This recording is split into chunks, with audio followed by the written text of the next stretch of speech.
Salut les amis de eSport TV, merci encore Gaël de la confiance renouvelée, merci de wéy like, merci de wéy abonner, merci également de bàyyi seeni commentaire Gaël di jégalu un peu par rapport ak son bi bu fekkee ne day xaw a am problème mais si bit la nekk donc Gaël aujourd'hui donc on va parler un peu de l'actualité on dinañ wax ci actualité Sénégal wax li nga xam ne moom mooy problème yi wax tolof yi wax également lépp loo xam ne rek moom moo jëm ci lii di programme équipe nationale du Sénégal entre autres et aujourd'hui ce qu'il faut savoir Gaël mooy que ne on va parler ci polémique bi am au niveau de la fédération sénégalaise de football ak ministère des sports lan moo ci am dina leen jox leeraay donc on va parler de ça on va parler également de Kalidou Koulibaly bi nga xam ne moom foofu noonu ca Napoli gars yi ñu ngi koy tàgg di wax aussi tolluwaayam mais aussi on va parler du programme des huitièmes de finale de la Ligue des champions yooyu yëpp gars yi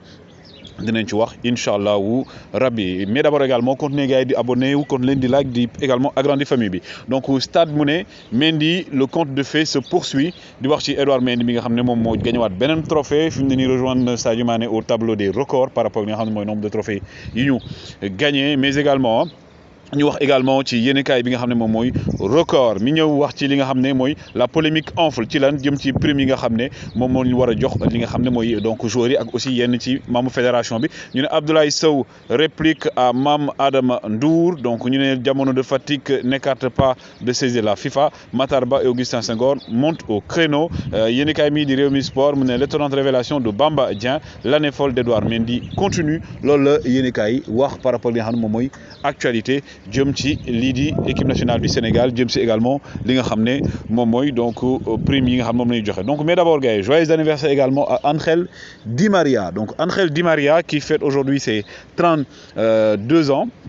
Ángel Di María 34 ans excusez-moi donc Ángel Di María qui fête ses 34 ans moom mi nga xam ne aujourd'hui donc légende la ci Paris Saint-Germain Ángel Di María benn légende boo xam ne jaar nañu ci Paris Saint-Germain di El Matador di Edinson Cavani lui il fête ses 35 ans Edinson Cavani bokk ci ñoo xam ne aussi gars yi tey dañ leen a ràññee sur l'échiquier du football Edinson Cavani bi nga xam ne jamono ñi sax ñu ngi naan bu fin de saison bi jeexee day jógee fi nga xam mooy Manchester dem peut-être championnat espagnol loolu la ñu wax mais également félicitations à Achraf Hakimi bi nga xam ne démb dafa am donc moom ak compagne am donc ñu ko ci félicité ko ci encouragé moom aussi dinañ wax ci situation Achraf Hakimi dinañ wax également aujourd'hui fan la ci toll par rapport ak li nga xam ne moom mooy lii di Paris Saint-Germain aussi li tax mu jógee fi nga xam ne mooy Real de Madrid pendant ce temps le roi Pelé moom def na benn message mu ne je vais à l'hôpital j'ai déjà commandé un gros téléviseur et du popcorn pour pouvoir regarder le Super Bowl Pelé donc démb la ko wax moom mi nga xam ne instant yi dafa am cancer du côlon donc ñu koy souhaiter prompt rétablissement le roi Pelé dafa delluwaat hôpital pour mën a faju foofu noonu donc 11 type bi donc fi nga xam ne mooy ci France par rapport ak journée bi ñu génn benn Sénégalais bokk na ci muy koo xam ne Sénégalais na xaw nañ ko yàgg a tooñ muy Sada Thioub bi nga xam nag bi mooy deuxième match am donc moom foofu noonu ci Saint-Étienne Sada Thioub il a été donc élu donc homme du match par rapport ak li nga xam ne mooy équipe am mais moo tax tey mu bokk ci loolu ki ngeen gis ni également donc jartu ñu koy wax donc lui c'est l'attaquant de l'Ajax international ivoirien donc moom aujourd'hui il est donc il bat des records il a marqué donc 44 buts en 50 matchs foo nga xam ne foofu moom mooy donc ci Ajax Amsterdam ki ngeen gis ne également Mike Maignan moom il a battu un record boo xam ne depuis 2013 Nelson Dida moo ko déteniroon mooy le gardien qui a fait une passe décisive donc démb moom moo passe Leao ci bii bi mu dugal donc mooy Mike Maignan moo tax nag mu baat record boo xam ne ki ko yoroon moo nekkoon Nelson Dida l'ancien gardien la légende donc du Brésil et du Milan AC donc ñu ko ciy féliciter di ko ci encourager par rapport ak loolu noonu Nelson Dida donc de l'équipe de l'AC Milan donc gars yi donc Nelson Dida également qui n'est plus à présenter un autre Sénégalais boo xam ne aussi mi ngi wane boobu bokk franco-sénégalais la parce que dañuy ñaan mu jël nationalité sénégalais définitivement muy ki nga xam ne mooy Camara Boubacar Camara donc qui a joué hier son 150e match sur les couleurs de l'Olympique de Marseille un grand joueur boo xam ne Boubacar Camara un joueur d'avenir militaire la boo xam ne Sénégal soxla na ko et ça ñu ngi def tractation ci moom on espère que dina ñëw rejoindre équipe bi ki ngeen gis nii di Franck Kessié le capitaine donc l'un des capitaines des éléphants de la Côte d'Ivoire Franck Kessié moom fi mu ne nii moom contrat am ak ñii di donc AC Milan juin 2022 lay jeex actuellement nag nee nañ moom day xaar fin de saison pour mu dem ci Espagne loolu ci Barcelone bi ko bëgg Christopher Nkunku moom fi mu ne nii selon les informations Ralph Rangnick mi nga xam actuellement mooy entraîneur intérimaire foofu noonu ci Manchester United moom la jël proposé ko waa Manchester mu ñu daal di koy recruter au niveau également de l'attaque des Mancuniens donc loolu la ñuy wax bokk na ci rumeur yi moom mi ne xam ne aussi nee na peut-être dellu Paris Saint-Germain nekk na ci option am loolu bëgg na ko. Alexandre Isak bi nekk Espagne waxoon naa leen keroog ne ba FC Barcelone da ko bëgg donc du ci daw ils sont en train de faire le maximum pour mun ko donc jël fi mu ne nii tamit Ralph Rangnick da ko boole ci priorité am yi nga xam ne également moom la bëgg waa Manchester United jënd ko déwoon pour renforcer seen équipe. Loolu yëpp ci information yi la bokk gars yi Ben Sebaini donc le joueur donc défenseur de l'Algérie moom actuellement aussi moom Ben Sebaini donc bokk na ci priorité yi nga xam ne gars yi donc moom waa Manchester United dañ see teg seen gët ngir daal di koy recruter loolu yëpp nekk si xam ne Ralph Rangnick moo koy proposé ki nga xam ne également mooy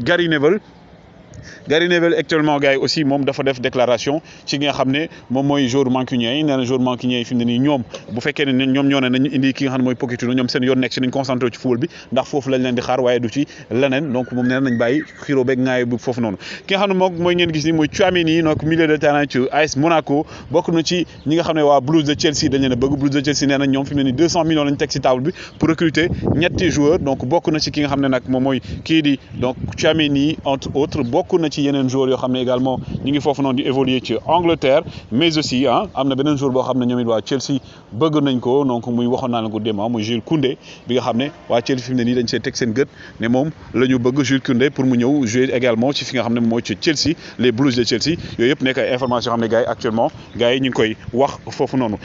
Mais également gars yi ñuy wax tamit ci ki nga xam ne mooy Kieran Trippier mi nga xam ne moom aussi actuellement donc dafay am blessure 5e métatarse Kieran Trippier donc nekk ci Newcastle donc moom actuellement il sera indisponible pendant plusieurs semaines Kieran Trippier donc également au niveau du FC Barcelone avec Araujo mi nga xam ne nañ moom dafa am surcharge musculaire moo tax démb mu daal di génn ci match bi amoon diggante Barcelone ak Espagnol Barcelone donc plus de peur que de mal par rapport ak information xam ne gars yi joxe nañ ko donc moom aujourd'hui il est juste donc dafa am problème musculaire comme on dit mais également Pedri mi nga xam ne démb dafa dugal bi mu dugal tax FC Barcelone am 18 jours différents yoo xam ne ñoom ñëpp dugal nañ ay buts donc lu nekk loo xam ne record la jamono ji FC Barcelone retenir ko di wane aujourd'hui que Barça également ils ont pas un attaquant type boo xam ne moom rek doon dugal ay jamono comme ni ko Messi doon defee donc avec ça donc c'est une nouveauté que kii di Karim Benzema bokk na ci liste bi nga xam ne donc ñoom dañoo war a dem ci FC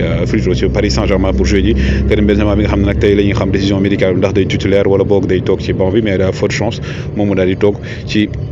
au Real de Madrid ci départ bi donc gis ngeen nag image yaa ngi nii donc les joueurs merengue donc comme on dit les madristas aussi supporters yi donc seen joueurs yaa ngi noonu di dem fa nga xam ne mooy ci Parc des Princes France la ñuy jëm pour rencontrer donc match 8e de finale aller bi ñii di équipe bi du Paris Saint-Germain donc vous voyez ces photos mais aussi di ngeen gis photo ki nga xam ne moom mooy Carlos Ancelotti ak Florentino Pérez donc neewoon nañ aussi après rencontre yi aller retour bi aussi ki nga xam mooy Nasser El Khelaifi ak Florentino Pérez war nañ toog waxtaan peut-être waxtaan ci kaw kii di Kylian Mbappé moom tamit dafa ne woon après match yooyu bu fekkee ne Paris Saint-Germain qualifié wul ci la ci wax jëm ci li nga xam ne moo ci loolu pendant ce temps également les joueurs du Paris Saint-Germain eux gars yi ñoom ñi ngi donc entraîné wu tey donc ils se sont tous entraînés kenn rek moo entraîné wul muy ki nga xam ne mooy Sergio Ramos donc qui est officiellement forfait pour match boobu war a am diggante ñi nga xam ne mooy Paris Saint-Germain bi war a recevoir au Parc des Princes Real de Madrid mais également gars yi ki ngeen di gis nii di Kalidou Koulibaly donc Kalidou Koulibaly actuellement il est adulé au niveau de l'Italie match bi nag derby la woon contre Inter de Milan bi nga xam ne bokk na ci homme fort yi tacle bi nekk tacle boo xam ne aussi gars yi dañ koy cité parmi voilà des tacles yoo xam ne meilleurs défenseurs rek ñoo koy def Kalidou Koulibaly actuellement bi nga xam ne cotom mi ngi yokku et que ñi ngi naan ndax day prolongé wala du prolongé programme baa ngi nii gars yi semaine bii nii programme bi donc mardi suba lay commencé Paris Saint-Germain Real de Madrid ak Sporting Portugal Manchester City RB Salzbourg ak Bayern de Munich ñooy daje Inter de Milan Liverpool donc ñaari match yi aussi mercredi la nga gis ne ay duel de choc la mooy am.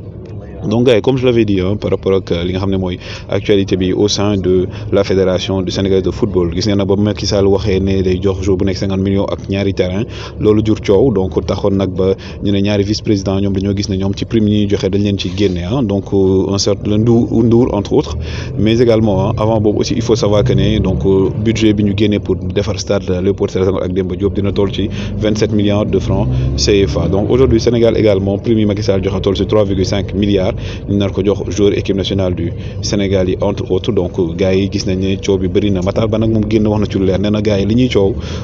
na leer parce que prime yi wax donc prime la boo xam ne jógewul ci ñoom président Macky Sall moo désigné joueurs yi ak ñi nga xam ne ñoom ñoo war a am ci prime boobu noonu nekkoon délégation bi demoon nee na beneen prime bi gars yi di wax nag nekk prime de performance xëy na boobu la ñu war a mën a wax di kaas ak yooyu te prime de performance bi avant joueurs yi dem avant délégation yi dem lañ ko jox quant à également li ñuy wax ne Abdoulaye Sow dañ ko jox xaalis moom nee na Abdoulaye Sow ministre la déjà premièrement am na sañ-sañu ñu jox ko sax parce que moom mooy deuxième vice-président fédération sénégalaise de football mais Abdoulaye Sow dafa bañ ne moom buñ ko jox parce que moom loolu soxlawu ko donc statut de ministre am lay garder donc bu gars yi ñëw di indi coow di wax ci lu ni mel donc moom également nekk na loo xam ne ñoom ñu ngi koy wax nee na aujourd'hui aussi par rapport ak situation bi le fait que ngay gis gars yi également ñuy acharné wu par rapport ak loolu pour man personnellement c'est un recul par rapport ak li nga xam ne équipe nationale Sénégal mi ngi koy teg jamono ji et que tey intérêt national bi moo gën a primé donc aujourd'hui am na yoo xam ne ça ne se règle pas dans la place publique, ça se règle également autour d'une table mais le ministre Matar Ba est sorti pour donner sa version. Augustin Senghor également tamit démb génn na wax version il a donné des détails croustillants yooyu yëpp dinañ ci ñëwaat mais ce qui est sûr c'est qu'aujourd'hui donc selon le ministre donc le budget dont il parle ak également partage bi ñu wax ne dañ ci indi ay problème nee na loolu noonu c'est un faux débat.